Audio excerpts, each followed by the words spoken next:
दिलेल्या शब्दाप्रमाणे मागे घ्यायला पाहिजे। सगळेच गुन्हे एक पण ठेवायला नाही पाहिजे। जसे 7 घेतले ते 8वाही घ्यावा आणि राज्यभरात जे गुन्हे दाखल झाले ते सुद्धा सगळे मागे घ्यावेत, कारण हा मराठा समाज कधीच BJPच्या बाजूनं वळणारा नाही। आज तो BJPच्या बाजूनं त्यांना सत्तेवरती मराठ्यांनी बसवले। त्या मराठ्यांच्या लेकरांनी आंदोलनं केले, आंदोलनाच्या माध्यमातून गुन्हे त्यांच्यावरती दाखल झाले। ते काय कुख्यात गुंड नाही आहेत किंवा ते काय दहशतवादी नाही आहेत। आपल्या राज्यात आपल्याला न्याय मिळावा, आपल्या लेकराबाळांचं कल्याण व्हावं, समाजाचे लेकरं पुढे जावे म्हणून समाजाने पुकारलेलं ते लोकशाही मार्गाने आंदोलन आहे।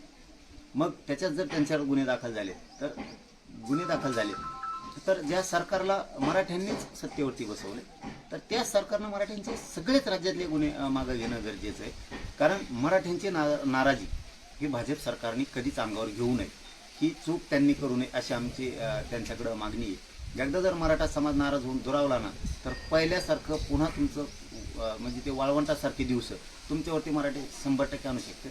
आता तुम्ही 8 पैकी 7 मागे घेतले, त्याबद्दल तुमचं अभिनंदन आहे, चांगलंच केलं, पण राहिले सुद्धा मागे घ्या, आणखीन तुमचा मराठा समाज अभिनंदन करेल। मराठा आरक्षण आणि हैदराबाद गॅझेटरची अंमलबजावणी करणाऱ्या शासन निर्णयाविरोधात याचिकाचा आढावा घेत स्पेशल काउन्सिलिंगची नियुक्ती केली जाणार आहे असं चांगलं आहे। सरकारनं त्याच्यावरती लक्ष ठेवणंच गरजेचं आहे, कारण पोट दुखणारी यंत्रणा खूप, जे विकृत मानसिकतेचे लोक आहेत ते दुसऱ्याच्या लेकराचं कधी कल्याणच होऊ नये, फक्त त्यांच्याच लेकराचं झालं पाहिजे असे लोक मराठा आरक्षणाच्या विरोधात याचिका टाकतात। पण त्यांचे मनसुबे कधी आम्ही पूर्ण होऊ देणार नाही आणि सरकारने चांगला निर्णय घेतला आहे की मोठमोठाले वकील त्याच्यामध्ये उभा करणार किंवा कायमस्वरूपीचे मोठाले वकील त्याच्यात देणार।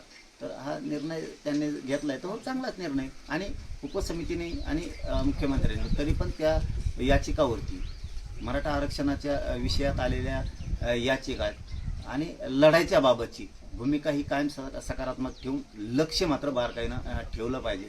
मोठमोठाले वकील कायमस्वरूपीचे त्यासाठी देऊन ती जबाबदारी मात्र सरकारचीच।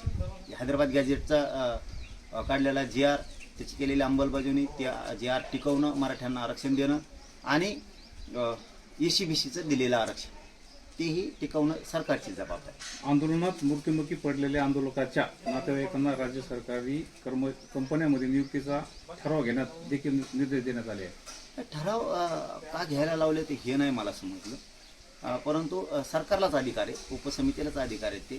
त्यांनी MIDCचे आणि महावितरणचे जे GR काढू म्हणले होते की मराठा आरक्षणासाठी बलिदान गेलेल्या कुटुंबाला त्याच्यातसुद्धा आपण नोकरी देऊ, ते GR काढून मोकळं व्हायला पाहिजे।